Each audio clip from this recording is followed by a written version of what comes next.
All right. Okay, good for him. Okay, good afternoon, everybody. And here he is. I knew he'd turn up as soon as I started. Well done, Rick. Perfect timing.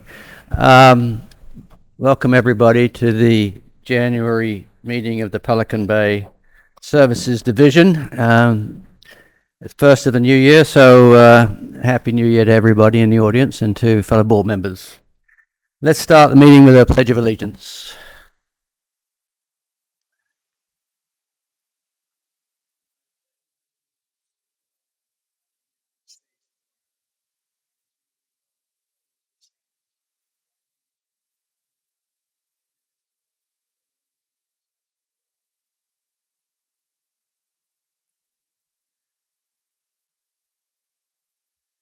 Okay, thanks as usual to the foundation for allowing us to use their facility here today.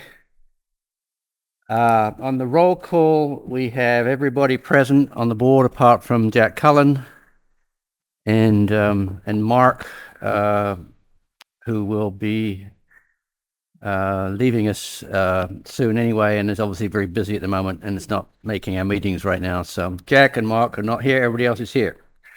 Can I get a motion to approve the agenda, please? I so move that we approve the agenda. Thank you. Second. Okay, anybody, any comments? Mr. Chairman, unfortunately, I probably didn't speak clearly enough, so I'd like to correct one word. Page 5, paragraph. You on the minutes? Yeah. I hadn't got that far yet. Oh, you didn't? I was on the agenda. Doing the agenda. I'll get back to you. Michael, sorry. Sure, go ahead, yep. Just on the agenda, is there a chance to have a follow-up on the comments about the mangrove stumps in the beach? You cover that? Yeah. Yeah. Yeah. Yeah, Mike, we'll cover it, I think, in the, if not, just chime in. Right. Okay. The only thing I would suggest is that as the bulk of this meeting, obviously, is to really receive the report from Mike about yesterday's water management and Clam Bay meeting. I think we'll move that item up to item 5 and just drop the administrator report back one section here. Anybody got any thoughts on that? Those in favor of the agenda as amended, please say aye. Aye. Any against? Okay, we're good. Right. Now we get to the minutes, Joe. Great. Let me get on the floor. All right. Motion to approve the minutes is drafted. I move that we approve the minutes as drafted. Thank you. Okay, thank you. Comments, Joe? Yeah, on page 5, other business, paragraph 4, line 7. I didn't mean to say quit curb. It's quick, as in Quick. Okay, yep. And it's really a trade name of a certain type of temporary delineator. So just quick has to be quick. Okay. Any other? Okay. Subject to that change, all those in favor of the minutes, please say aye. Aye. Those against? Okay. Thanks, Bob. Great job as usual. Thank you. All right. Audience comments. Member of the audience, anybody want to have a comment to the board on anything other than something we might cover under water management and Clam Bay? Yes, please go to the podium and let us know who you are and where you're from.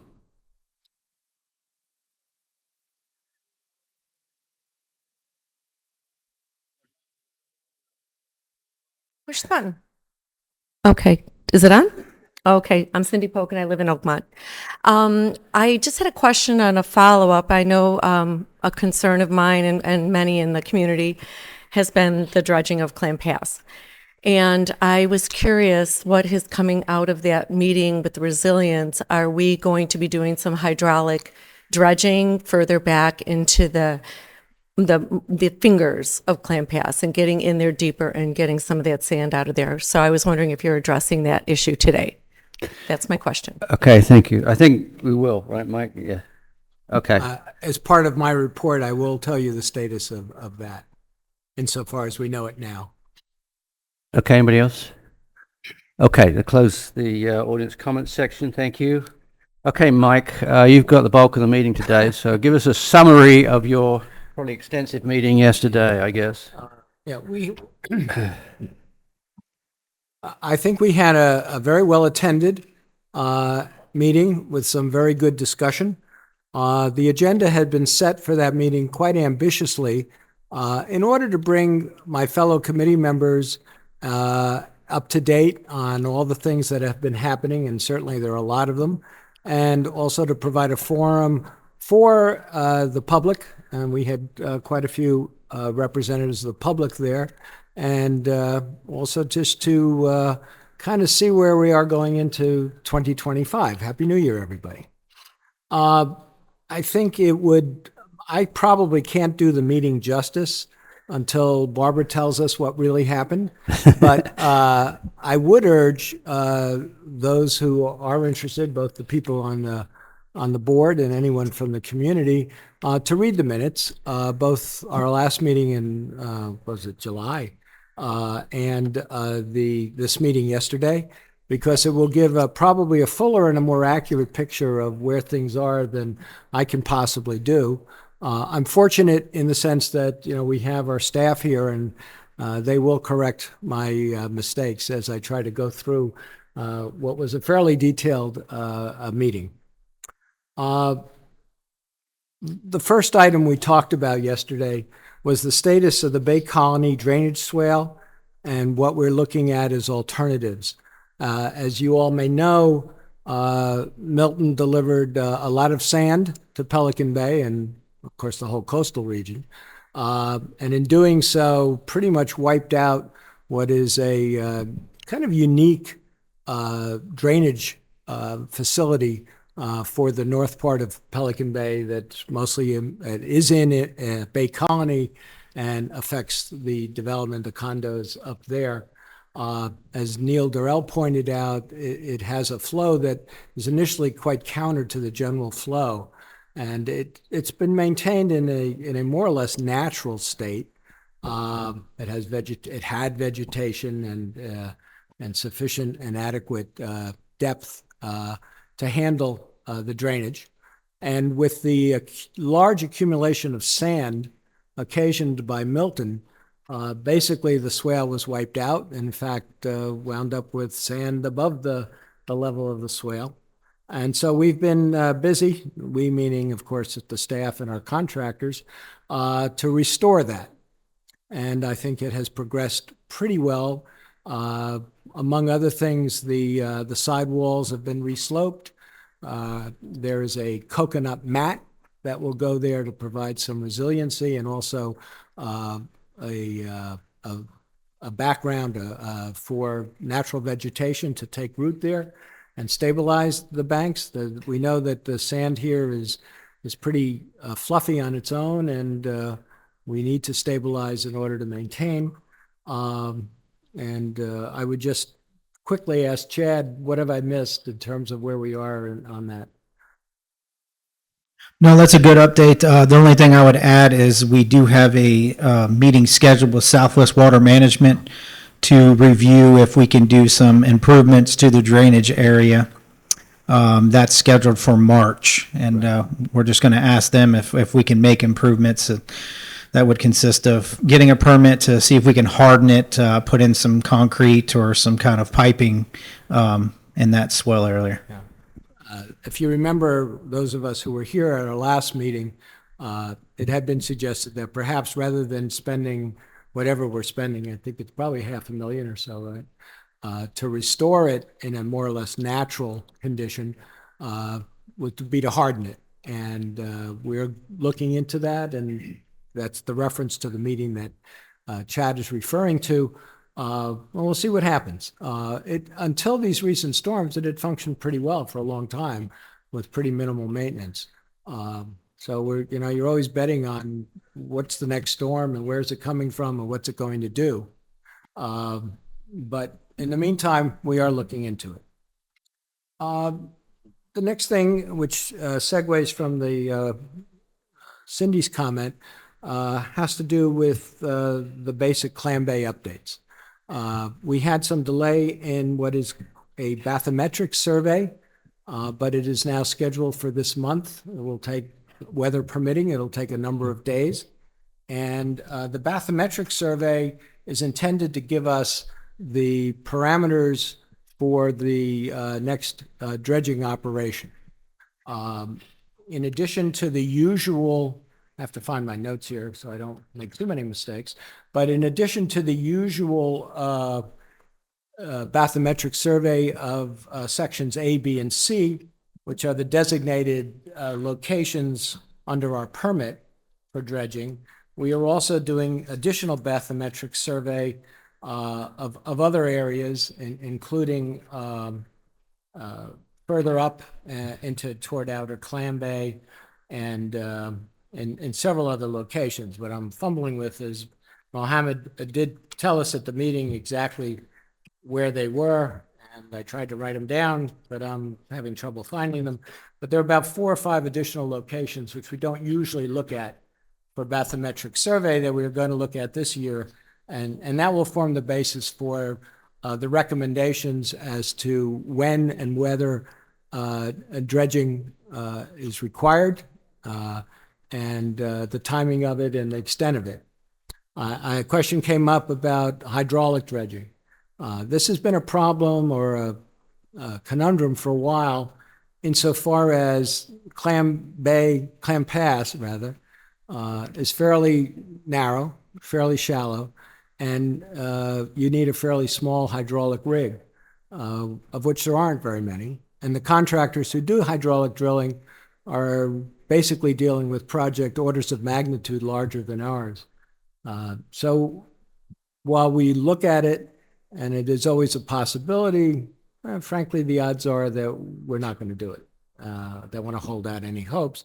But mechanical dredging has worked for us, and we've done it.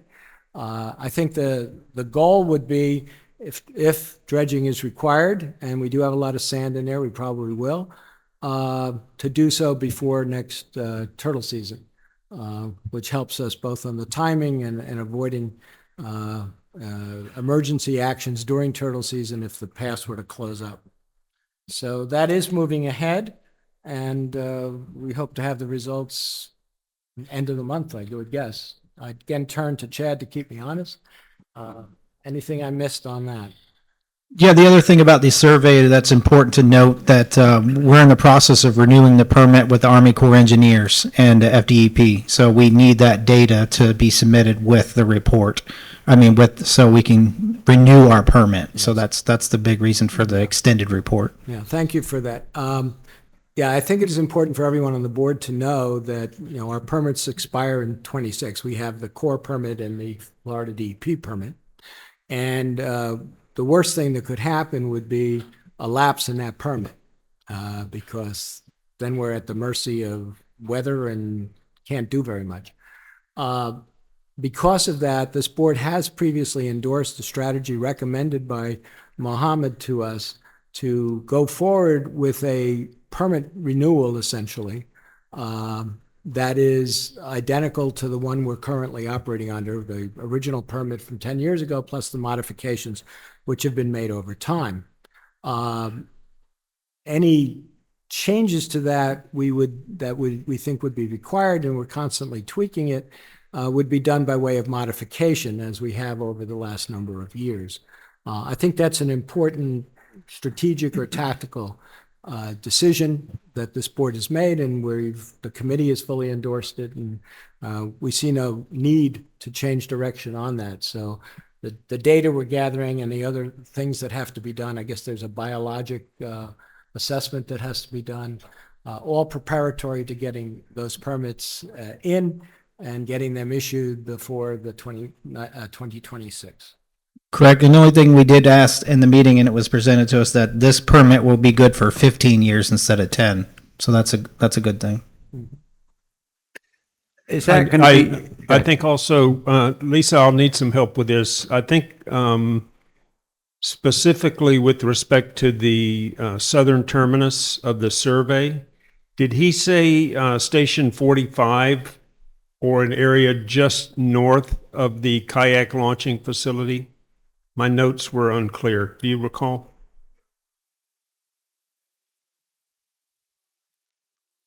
I believe it's 45 or an area that is just north of the kayak launching area, which is probably a quarter of a mile further south than what we would typically do, but it's important for reasons related to the permit renewals and to address some of the concerns from city residents to the south. Neil's just one question regarding the timing. So, sorry, just regarding the timing. I know before the turtle season, so that means before May.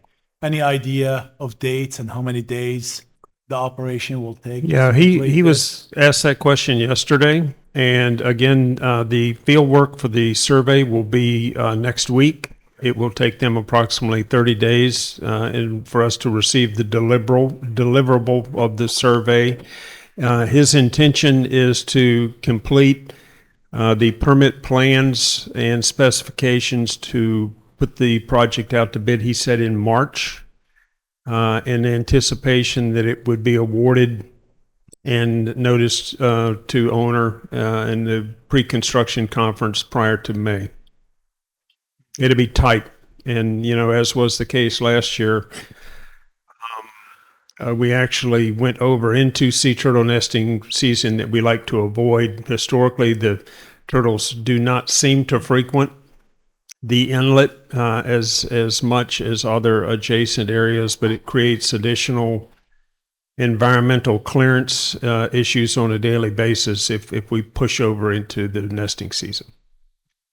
And Neil, at our meeting, Neil reported to us that on March 4th, the county commissioners are holding a workshop, the subject of which is essentially the NERPA.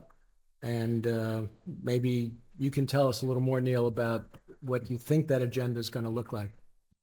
Yeah, I was asked yesterday if in fact there was an agenda index for that meeting yet. The answer is no. I haven't seen one. I made an inquiry through the deputy county manager on Monday to get some direction or input, and I promised members of the public yesterday as soon as we receive an agenda index, then we'll distribute that, but it is set for the 4th. I'm not sure whether there are other issues on that workshop agenda for that day, and that's why it's important to get the index to see, what other issues we might be competing with. Do we have a time on that date or not? March 5th. Yeah, is there a 4th. time? I mean, March is there 4th, I a think, is time on the day? Is it morning, afternoon? Do we know? I was told in an email to set aside the entire day. Okay. So that led me to believe that there might be other topics on the agenda. But again, once I get an index, I'll be better prepared. Okay. This summary obviously does not do justice to some of the back and forth that occurred at our meeting, because I think we had discussion that ranged from the philosophic to the practical with respect to the PBSD's general responsibilities under for the NERPA and under its permits. And if I can be so bold as to offer what may be a personal takeaway and not supported by the minutes, I think I tried to emphasize that we as a board have certain direct responsibilities as delegated to us by the county and dictated by the permits. But we're not a general police power, and we're not generally responsible for making the environment what everybody would like it to be. We try as hard as we can within the limits that we have. And one of the important things is to keep the tidal flow ratios correct, to maintain the flow for the benefit of the mangroves, and to preserve the coastline as best we're able within the resources we have and the permit obligations that we have. There was reference, therefore, in our discussion about the original Clam Bay Management Plan. It goes back now to 2014, I guess. It was adopted in 2016. That still is kind of the guiding Bible for us. and the permits reflect the activities we're permitted to do under that to carry out that management plan. And I've always tried to give it credit as best I can to our wonderful staff and to our consultants, because I think they do a tremendous job in achieving the results that we want and that we're required to do. So we, as I said, we had a pretty good discussion about it, and we'll see what the bathymetric survey shows. We'll see if anything comes out of the workshop in March, and we'll see what dredging is required. More to come. The next thing we turned to was the beaches. As we know, there's an awful lot of sand that was brought in, and it had consequences that we don't necessarily like, but we live in an environment where Mother Nature really controls most of what we do. I like to think that in many ways, the Clam Bay Committee is event-driven. It's not that we can establish a schedule of things and plan out and say, well, we're going to do this year and that next year, and here's our 5-year plan, because Mother Nature will always tell us exactly what it is that we have to do to respond. I think one of the takeaways I had from the meeting is Mohammed waxes quite eloquently about dealing with nature as she gives it to you and making the most of it as it happens. And so with that respect, one of the consequences of Milton, I guess, and to a lesser extent Helene, was a tremendous amount of sand that came up, pushed the beaches back, took out the dunes and the dune plantings that we've tried so assiduously to establish, and deposited sand in such a way as to take out more mangroves.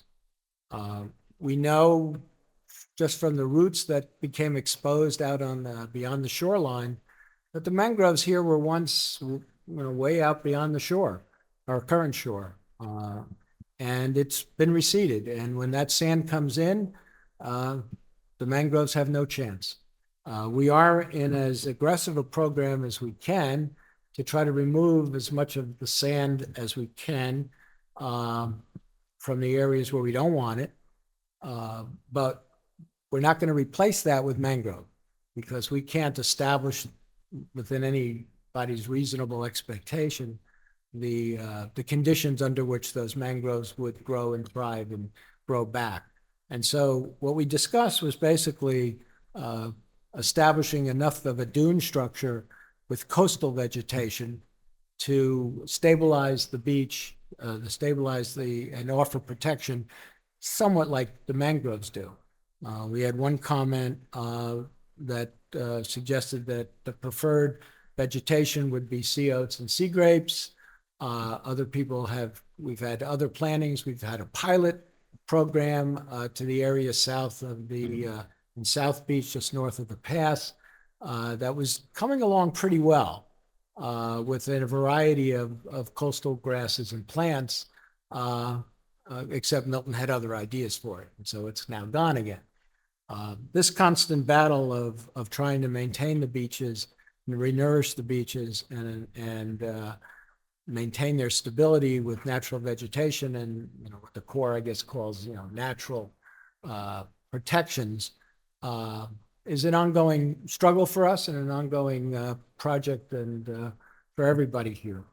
I had asked, and we had a brief discussion of this, that the specification for the sand produces a very wonderful sand for beach activities. It's good for turtle nesting. It's pretty fluffy and light, but it does have its consequences because it blows away easily and it's moved pretty easily by surge.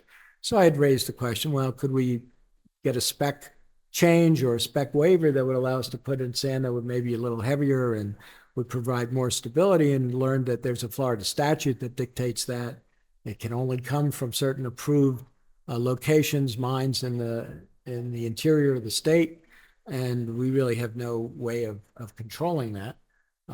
Although ironically, I guess it was reported at the meeting that somehow Fort Myers Beach is pumping sand from offshore.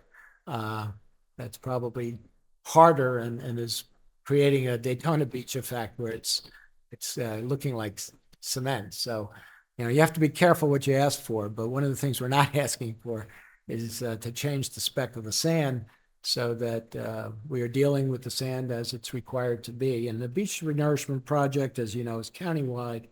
And the Fall County Beach Survey will get to us when, Chad? What do we think?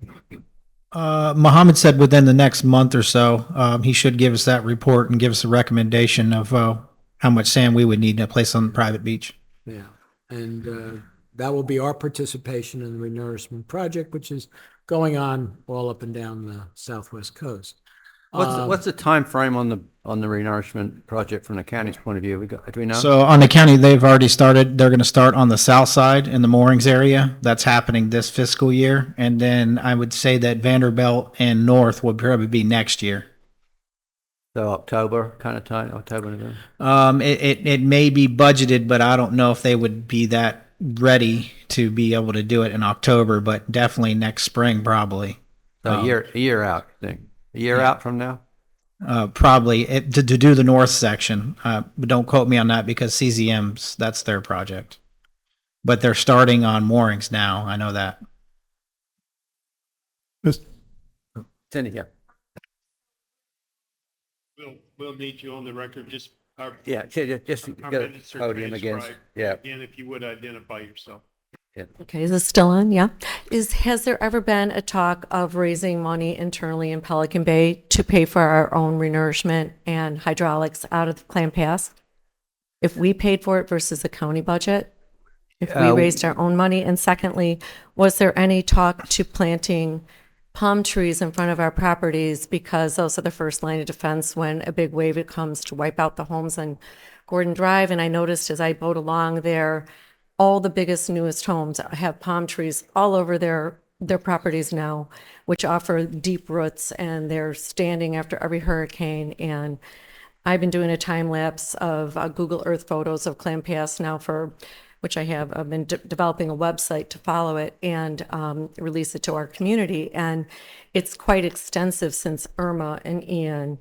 The sand buildup in Clam Pass, so certainly not just Milton. It's already been shallow up by that first bridge in South Clam Pass or area at the berm.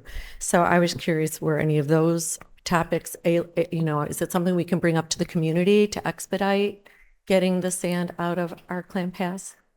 Thanks. The answer to part of your question is that we do pay for this on the beaches. We pay for the sand that is deposited between Clam Pass and half a mile south of Vanderbilt Beach. The county renourishes half a mile south of a public beach access point, and that takes us down pretty much past, not quite all the way down to Contessa, right? We almost down that far, I think.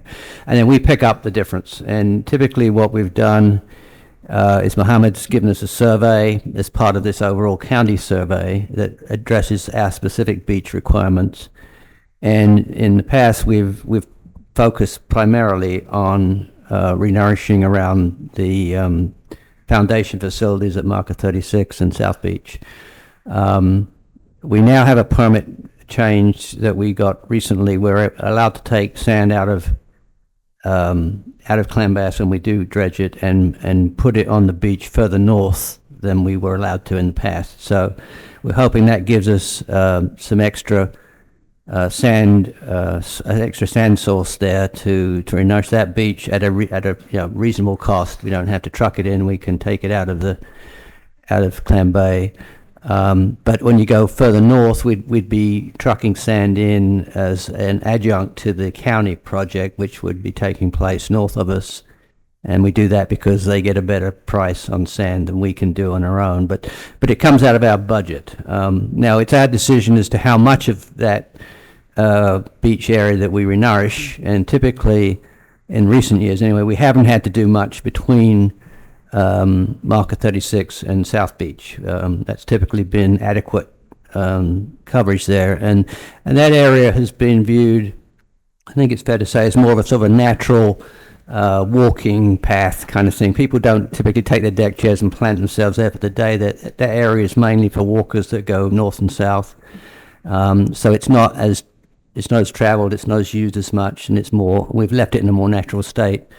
But it did get, that section this time did unfortunately get pretty badly damaged by Milton. And so we've got to address that at some point. We're waiting for Mohammed to give us some indication as to how to go about doing that, and obviously how much that will cost. So, and that will all be part of next year's budget, but as we go through that process.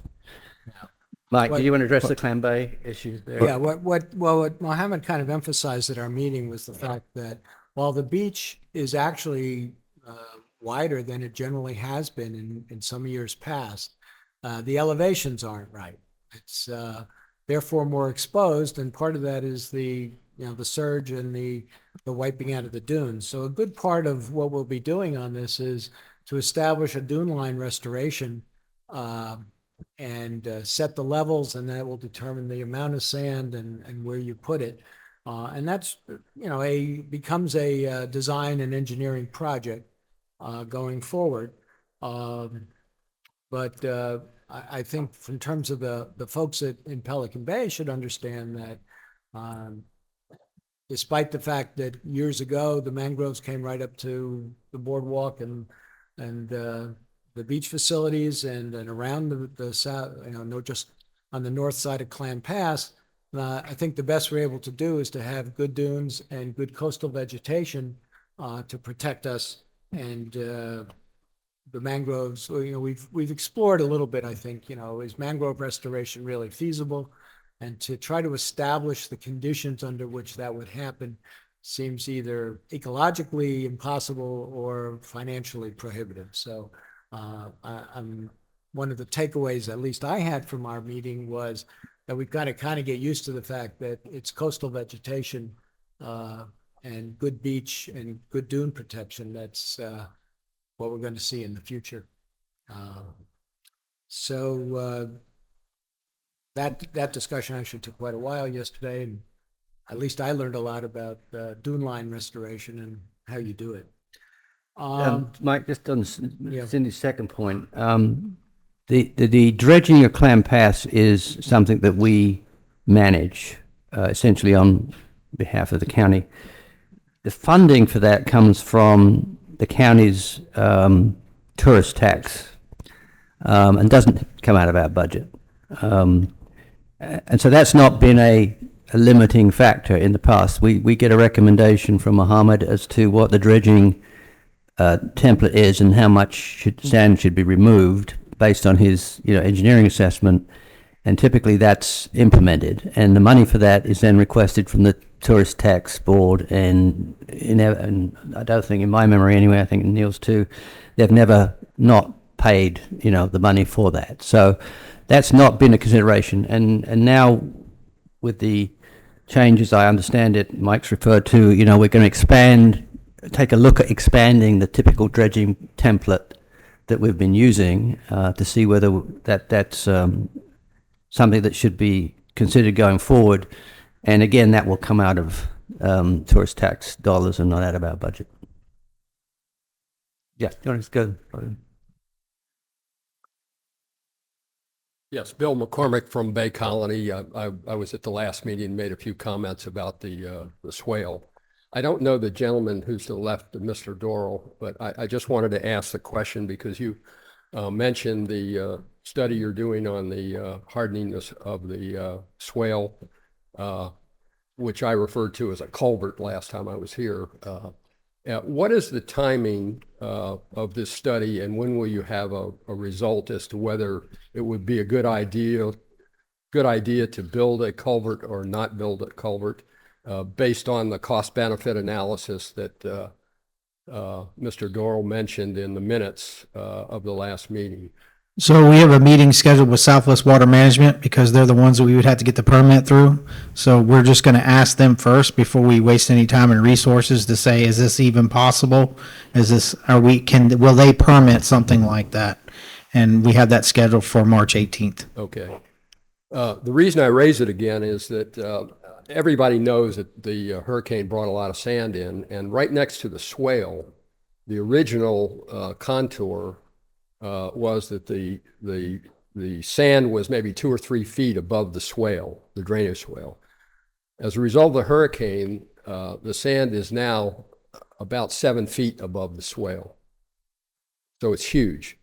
And the dredging that was done in the last couple of months, or I should say the clearing of the swale, it looks pretty good, but there are areas already where the sand has kind of caved in and re-entered the swale.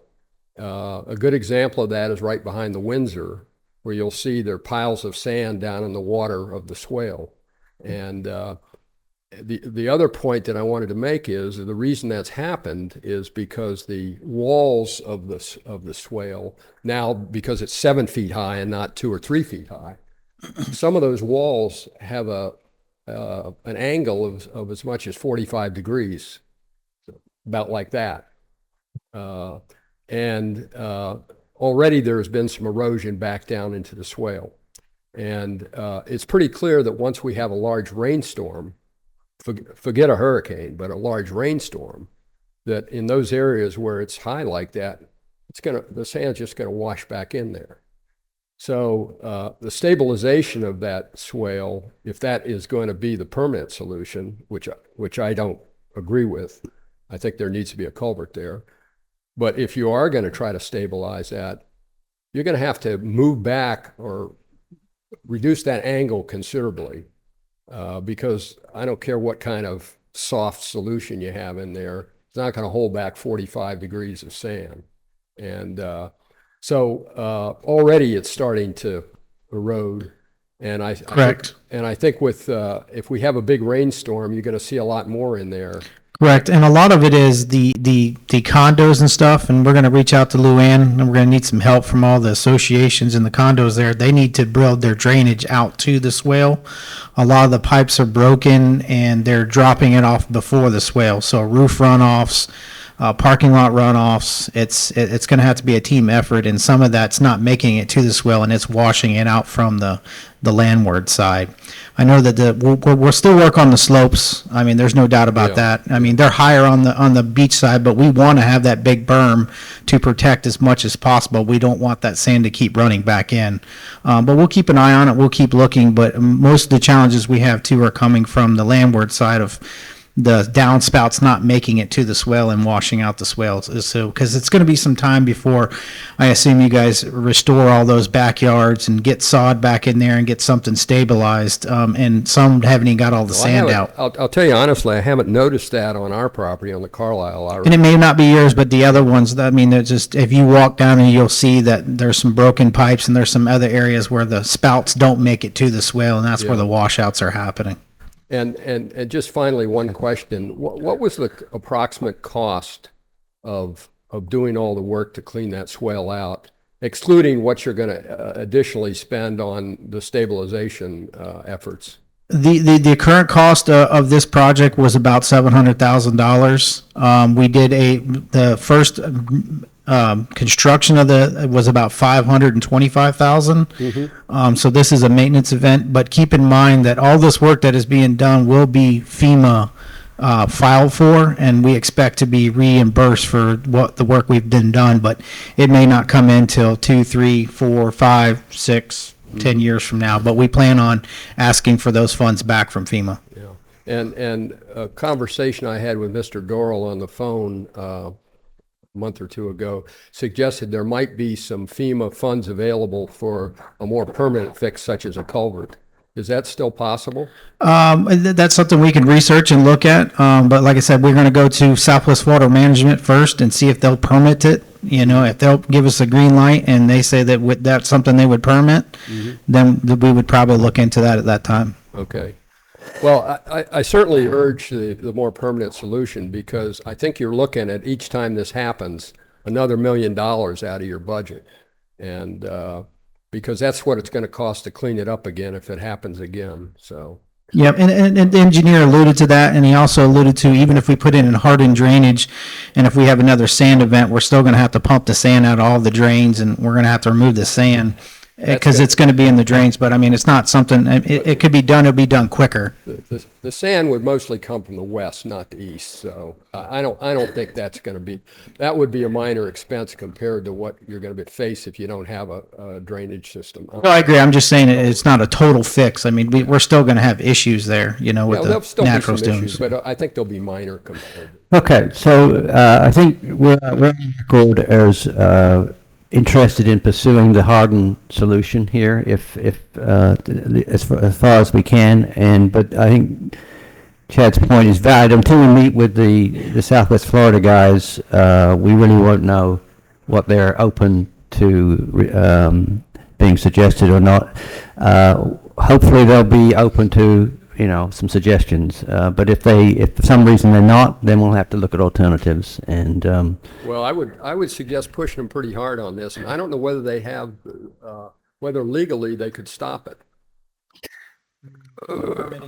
yeah, I think well, this. I mean- Yeah. I understand. Well, okay, let's not continue this on it, because at the moment we've got the plan at the moment, just starting an initial meeting with them to discuss this, and typically that's not a short process, right? And so I think we'll take the first steps, we'll assess what kind of reaction we get from them, and we'll make, the next steps will come from that. So that's March the 18th, you're saying, right? And is that here? Is that in? Okay. Okay. Mike, you got the agenda back here. Yeah, okay. Continuing the report of our meeting. Which I still think is a little bit crazy. It's like they don't have anything available in January, February. It's crazy that you can't get a hold of them in 3 months. Just for a meeting. Okay. Okay. So part of our discussion yesterday also included the area south of Clam south of Clam Pass, which is part of the NERPA, part of the Natural Resource Protection Area. And the beach there, particularly the mangroves there, took a beating. They're not doing well. And a large amount of sand was deposited east of the mangroves in part of Outer Clam Bay. That is, even though it's part of the NERPA, it is county property. It is a county beach. And the Corps, I guess, is looking to that area for its agenda of, what kind of protections, what kind of work would be required there. From our part, because we have largely been successful in restoring and maintaining mangroves through hand-dug channels, and there's quite a number of them which we have to maintain in the area among the mangroves north of Clam Pass. We are going to be looking at the possibility of some hand-dugs in the area south, in that stressed area of mangroves to the south of Clam Pass. Beyond that, I think it's kind of the Corps and the county that are going to have to look at what beach renourishment looks like there, and what we do with the sand in Outer Clam Bay, and what other things might come to pass. I think that's kind of where we were with respect to the pass and the beach renourishment projects.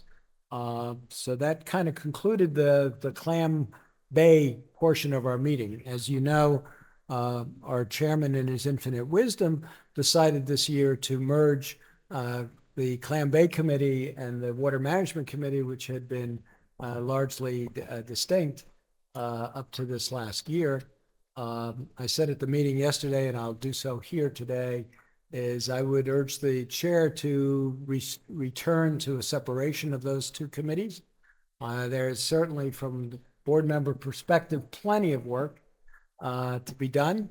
Although it's water is water and environment is environment, but we found in the course of this year that the issues are somewhat distinct, and that it wouldn't hurt to have a joint meeting maybe at some point, but the issues are somewhat distinct, and I think two committees would serve us well, Mr. Chairman. So that's my recommendation.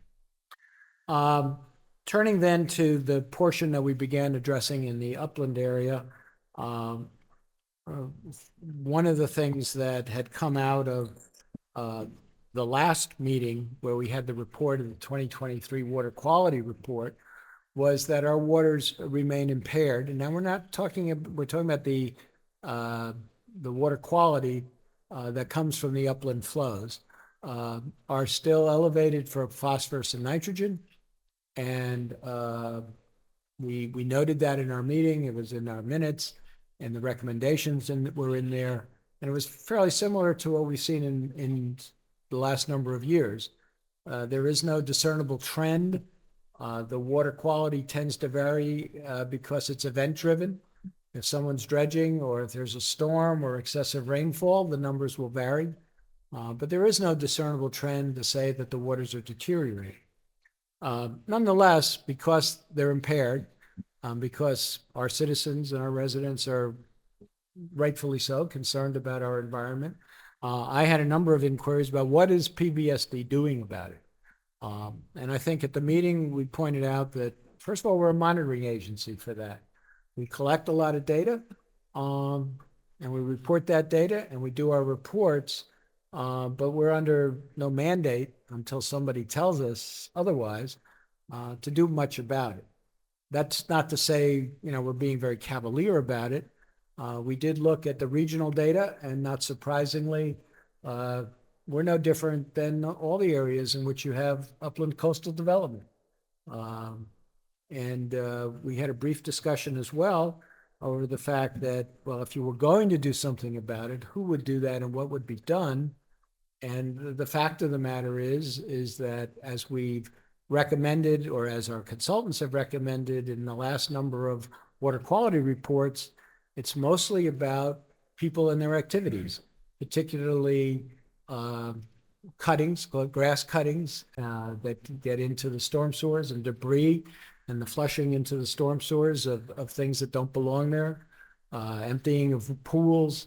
I had made a note at the prior meeting, which probably was a mistake on my part, but I just noted it because it was curious, is that the water quality that comes to the upland areas as recycled or irrigation water actually contains about 10 times more phosphorus and nitrogen than is in the water as we measure it in the water quality. Of course, the volumes are very different, and I'm not suggesting, and that's, I think, where it got misinterpreted, that that's a primary source.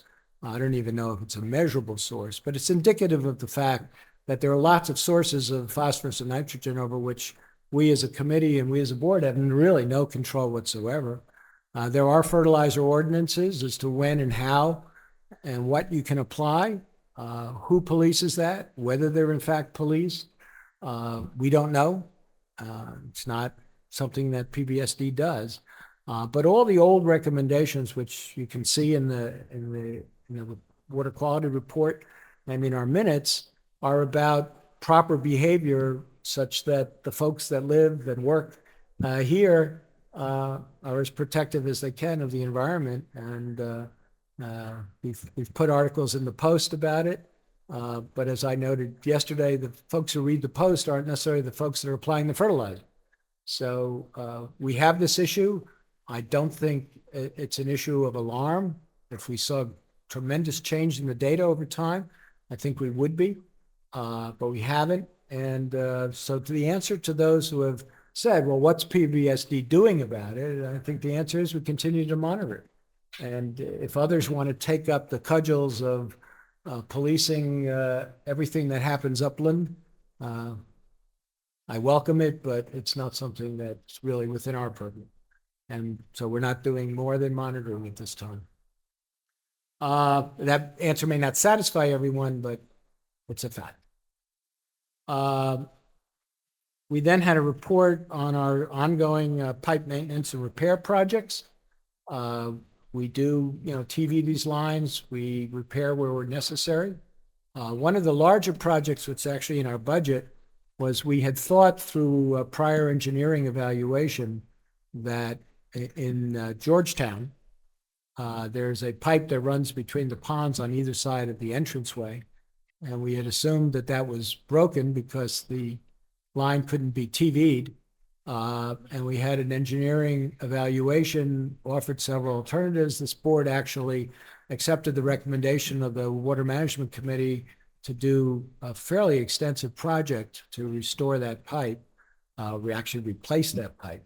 And it was on the tune of more than $500,000, I think. But as we went forward with that project and started getting a different viewpoint from some others, it was suggested that maybe the engineering there wasn't quite up to snuff. And so we engaged another consultant. They went out this week to TV the line again, as the prior consultant hadn't been able to get the camera through the pipe. And I just learned just before this meeting that, in fact, the pipe is full of debris, but it isn't broken. So we've all saved ourselves a fair amount of money, and we will be cleaning out that pipe and restoring the flow to the design flow. So that was kind of good news. Other projects, on the golf course, there's a pipe that runs from Pelican Bay Boulevard across the back of I should say, the front of the driving range and into a pond on the other side. That pipe needs repair. It's a project going forward. There are probably always 3 or 4 of these continual maintenance projects that we're doing at any one time, and the committee tries to keep up to date on them. Frankly, there's nothing out of the ordinary. It's part of our 40-plus year old infrastructure. It's remarkably durable.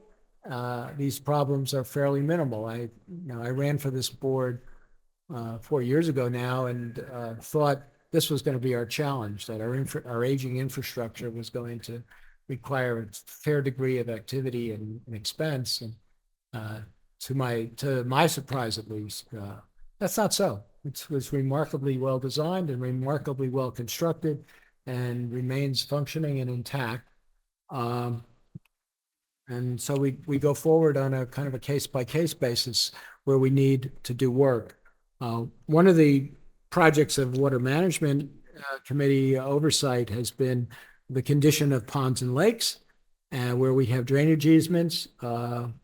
We've been able to, since Oakmont, we've really been able to get away with fairly minimal expenditures. One of the top priority lakes is that behind the community center here. And we have deferred that. And there is some restorative work that needs to be done because the foundation may have plans at some point to do something with the waterfront here and maybe even reconfigure the lakeside. So we've simply deferred it so we can work in cooperation with foundation.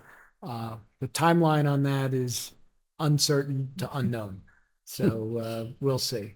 Another lake that had come up was as a condition of foundation's work on the community park where the pickleball and new tennis facilities are located, is the pond there on the north side, I guess, needed some work as a condition of their permits, but they're proceeding with that. We have a drainage easement there, but the ownership of that is a little floozy, and so we won't be having to handle that either. So that was good news for our budget. But we continue to evaluate ponds and lakes and restore and where we need to. But so far, so good. At that point in the meeting, as you know, Foundation established a resiliency committee. Chad and Rick Swider are participating in that on behalf of PBSD. Because of sunshine law limitations, I, as chair of water management, can't call up Rick to say, hey, what's going on with Foundation and resiliency? I can do so at this meeting because it's a public meeting. So we've made it part of our kind of permanent agenda that Rick would give an update on what's happening on that side of the world. And he did so. Frankly, Foundation seems focused on short-term protections for the facilities, the beach facilities and the tennis facilities. So nothing, Rick, correct me if I mistake this, but for the moment at least, there's not a whole lot that water management really has to focus on as far as Foundation's resiliency efforts. That having concluded a very lengthy and I think productive meeting, we adjourned. Neil, is there anything I've missed that you think is worth mentioning to the board? Anybody got any questions of Mike or anything that's been discussed in the board? Audience? Okay. Thank you, Mike. I'll give some thought to the committee structure again. At the time that this seemed like a good idea, there didn't seem to be a whole lot going on between beach renourishment and clam bay and stuff, and it seemed somewhat logical to try and put them together. And since then, we've seemed to have exploded all the projects and issues that have come before us. So it probably does make sense to take another look at that. But if you have some thoughts on how you'd might go about splitting the areas of responsibility between two committees, that would be helpful. Okay. You did remind me, if there is a jurisdictional line between water management and Clam Bay, it's the berm. And there have been some thoughts expressed at other meetings and I guess even in the Foundation Resiliency meeting, that the berm was designed to control flow of fresh water into the bay and for the preservation of the mangroves. And it functions that way, and it functions pretty well. Thoughts have been expressed that perhaps it could also function somewhat as a surge protection system, because we know that in both Milton and especially in Ian, of course, the surge went right through and over. It wasn't designed that way, but we are going to look at whether controlling the ability to control the flow there might, and I emphasize might, be feasible to provide some storm protection. So we are looking at it. Okay. All right. Thank you, Mike. Obviously, a lot covered there, and we'll see. Lots of things, lots of balls in the air that we need to keep on top of. Okay. Getting back to the rest of the agenda, which I guess really takes us back to the administrator's report. Neil, do you want to just take us through that quickly? I can, and I can be somewhat brief today. I will not reiterate any of the projects or capital matters, but there is a summary that is there. I would want you to know that the operation and maintenance facility, the framing contractor is nearing the completion of his phase, and that will be followed by rough electric and plumbing and grading associated with the site plan. And we were aware of this, there is a conflict between an existing FPL transformer that is at grade and one of the outbuildings. Different process to coordinate the relocation and replacement of that transformer. It's not problematic yet, but in the event that it poses a problem for that outbuilding, I'll let you know as soon as we're aware of that. The sidewalk project is essentially unchanged from last month. We issued a stop work order when the board approved the change order prior to Thanksgiving. That was to enable us not to incur additional costs for what are called general conditions, which is like overhead associated with that project, whether it's, porta-johns or barricade rental and standby of equipment and things of that nature. The clerk's finance department is awaiting some documentation that had been expected before Christmas. That did not happen. That's the fault or the problem of the contractor. And as soon as he fulfills those obligations, I'm quite certain the clerk will process that outstanding payment. And then they will advise us when they intend to remobilize here to finish 2 task orders and some punch-out work in order to satisfy the county right-of-way permitting department. The Pelican Bay Beach project to reclaim or harvest sand that was pushed inland and underneath and over the 2 foundation restaurant amenities has been complete. Chad will redirect them to additional areas. We saw some fascinating aerial drone shots at Mr. Rockbird's committee meeting yesterday where that sand has pushed inland almost 300 feet, or the length of a football field, and is several feet deep. And Mohammed was quick to point out the cost of our reclaiming and replacing that sand on average is about $10 a yard. Beach renourishment sand delivery and placement by comparison is currently $100 a yard. So it behooves us to go and harvest as much of that as we can using annual contracts for site work contractors. I don't have an estimate, but Chad, do we have some indication as to what that process for the marker positions that are noted here might cost? $30,000. So just, I think that's good information to know. Might even behoove us to coordinate what amounts to a little press release and ask that be placed through the Today in the Bay sort of information that seems popular with the residents here. I think they like to know. I think they need to appreciate the value of our going in there and trying to harvest some of that sand and replace it on the beach. Mohammed did say, though, that the average width of the beach is unchanged from the pre-hurricane condition, but we have lost several feet in elevation, and that's why you see a lot of the mangrove roots that are apparent at low tide. And so any sand that we can put back into the system, it behooves us, and if it looks like it's going to exceed $130,000, I'll share that with you at a subsequent meeting. Final thing that I have today are the first quarter financials, and again, in the interest of time, I'll just say that they're somewhat unremarkable from both my comments and the chairman's last month. We had a combined cash position of $14.1 million at month's end. $6 million of that was in your operating account. And in addition, there's $5 million of that 14 that are encumbered for various capital projects that were opened in the previous fiscal year. And then there's another $1.5 million that is in reserves of one nature or another. There are currently about 4 categories of reserves that are required by the county budget and fiscal policies. Looking on the income statement on the next page, you will see that we got a pretty remarkable $3.25 million in non-ad valorem revenues that came in during the month of December. Most of that is as a result of people paying in the final days of November in order to get that discount from their personal tax bill.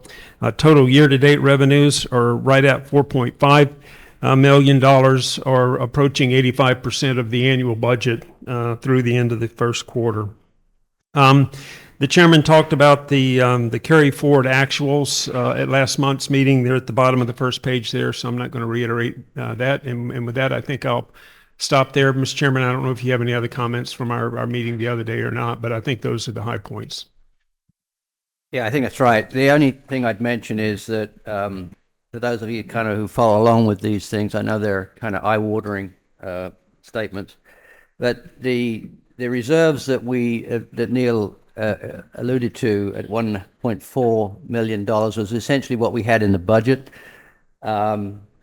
We have spent, and Chad, you can give me the right number here, $700,000 or $800,000 to date on the swale and various other things, and we've essentially used the contingency reserve and the disaster reserve to fund that.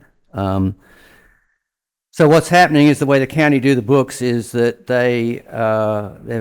those expenses are going against an account that's off our books, right, at the county, and they've transferred. Actually, I saw that they transferred out. Actually, in this statement, they transferred out the $700,000 to offset that in their books, right?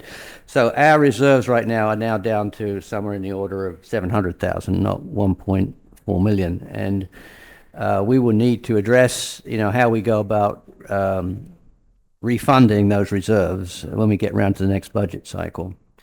But for now, a good portion of those reserves has now been allocated to the work that we've been doing on the beaches. Chad had mentioned that we expect this to be part of a FEMA claim, and we're hopeful of some recovery of this, but as we've found in past hurricane situations, that takes a long time for it to trickle back to us, and so we will have to find some way to reestablish our reserves at the end of this year.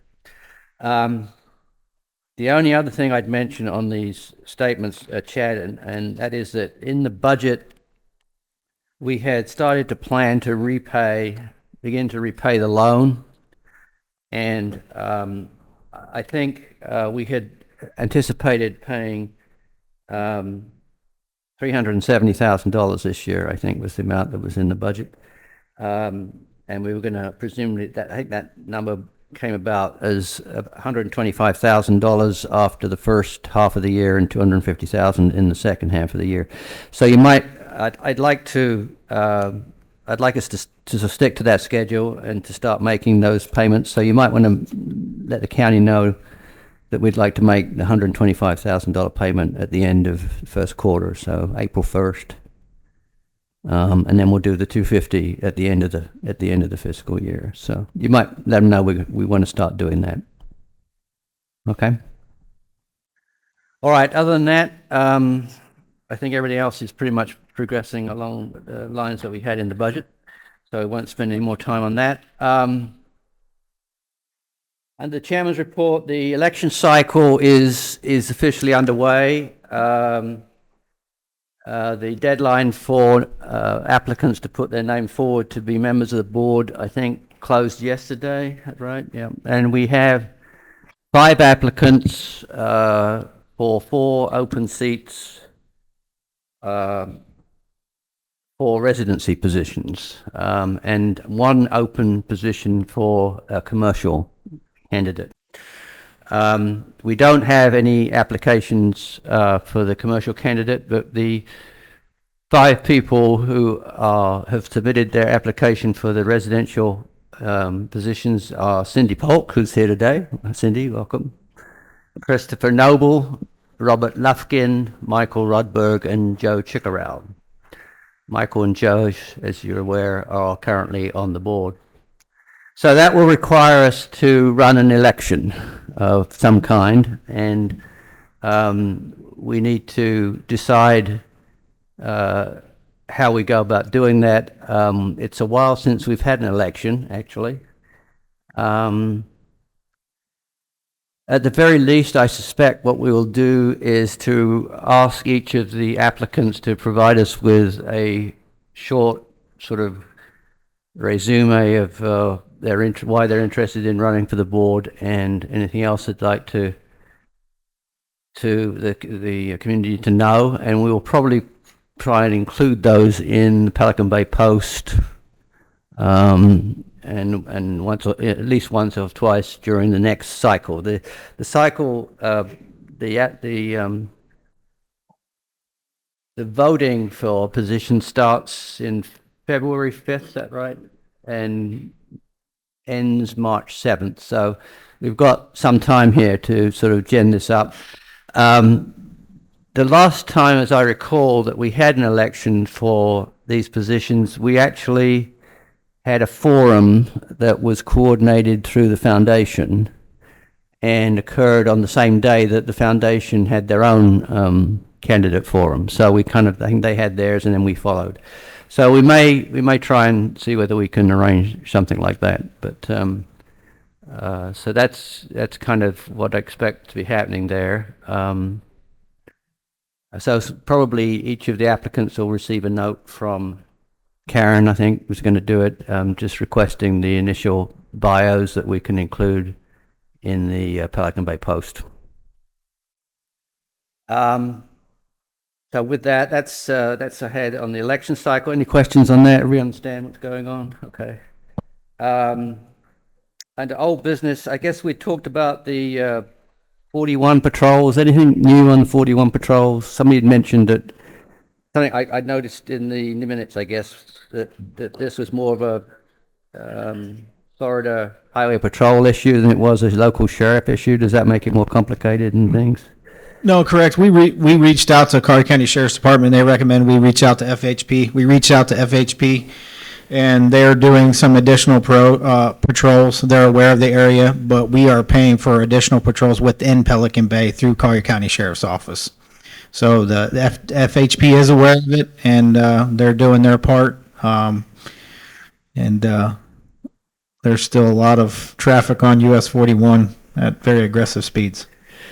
Is there, I mean, the hope was at one time when we thought it was a sheriff issue that we might be able to expand the payment to have them do some stuff on 41. Does that make it more difficult? The CCSO said they would not support going outside the area. They would not do the additional patrols on US 41, and they told us to reach out to FHP.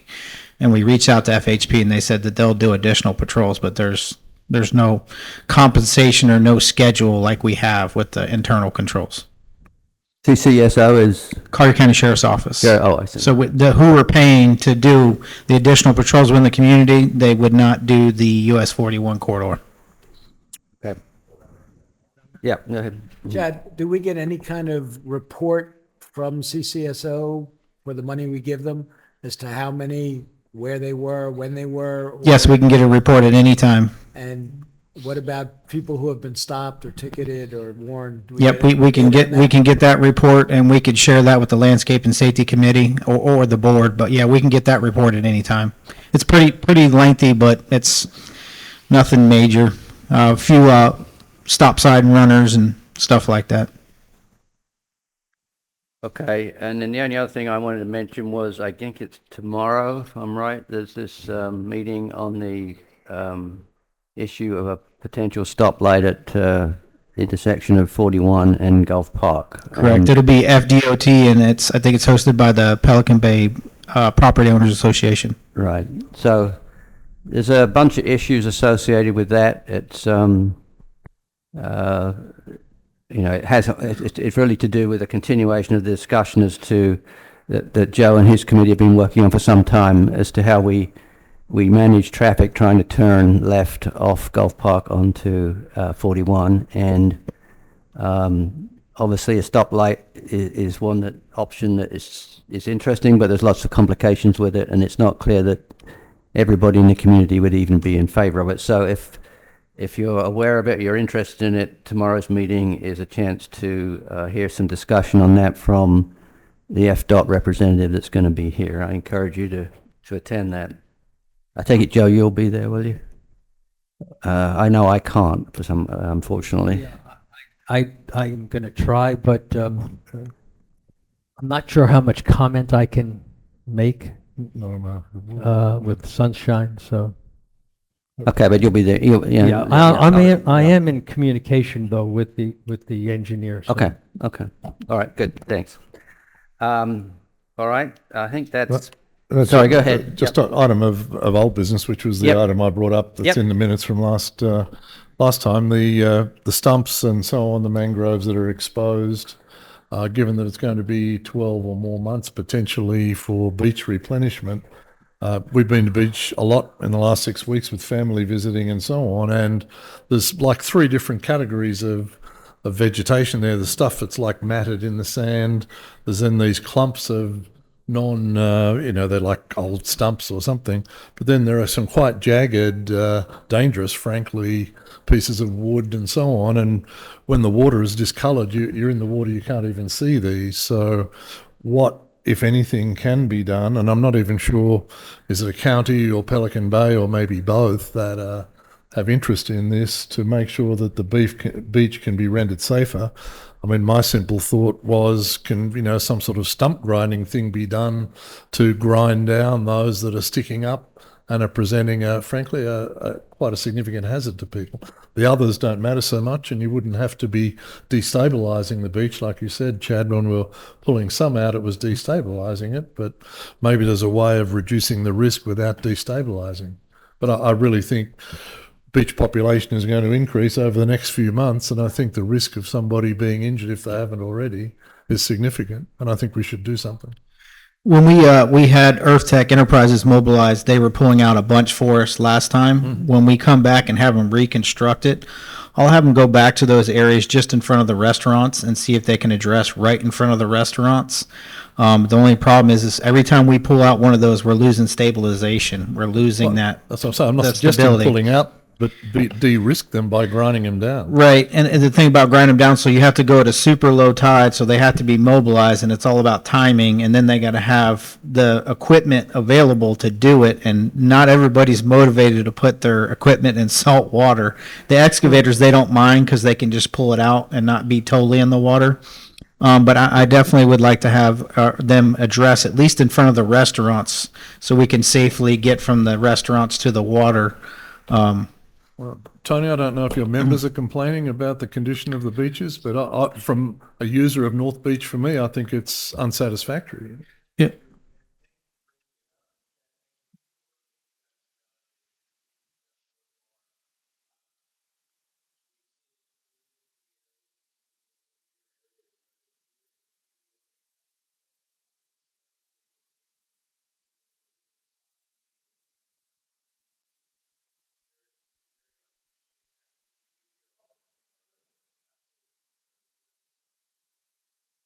Yeah, and if I may add, I agree with you 100% on that. We had a few incidents also at the Clam Pass with some county guests that injured themselves based on that.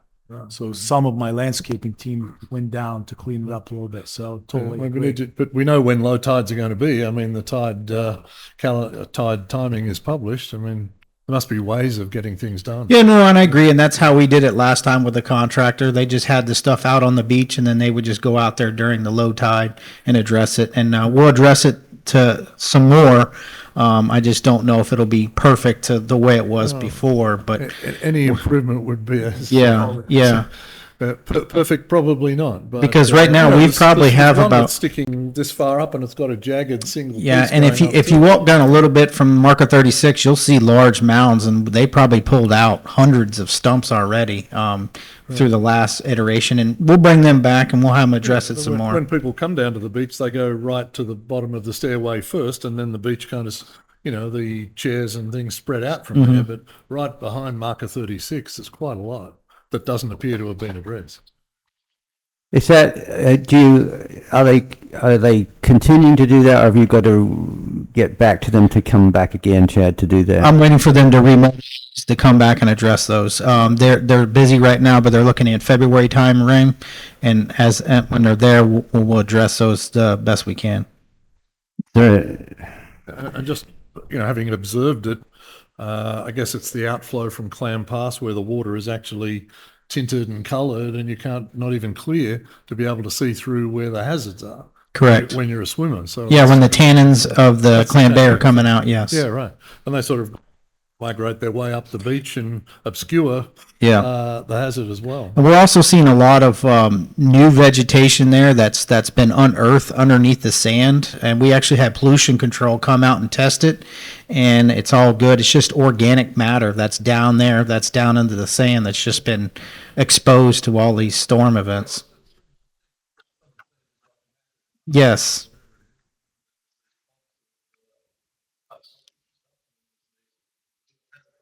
Correct. I guess the only thing I'm kind of wondering is, it's 3 months of season, right? And you're talking about not getting these guys back till February. Is there any chance of moving it up here to try and get this addressed a bit sooner? Probably the best thing we could do is probably rent some equipment and have internal staff address some of those. But we'd have to rent a excavator, but it's something we could do. It's just we're in January, and if it is an issue, we ought to step on it, I think. So take a look and see if that's a possibility. We'll get his cowboy boots and his belt buckle out there on an excavator and see if he can get some of those stumps out for us. Yeah. I mean, if that's if that's the only option to get it done earlier, then maybe take a serious look at that, if you would. Okay. Anybody got any other issues before we close the meeting? Thank you, Michael, for extensive report, and all the committee members who sat through that yesterday. Appreciate it. And the next meeting is February the. Do we know? Yeah, on the calendar. Hold on. February 12th. We'll meet again. Thank you, everybody. Have a good January. We'll see you in February. Thank you.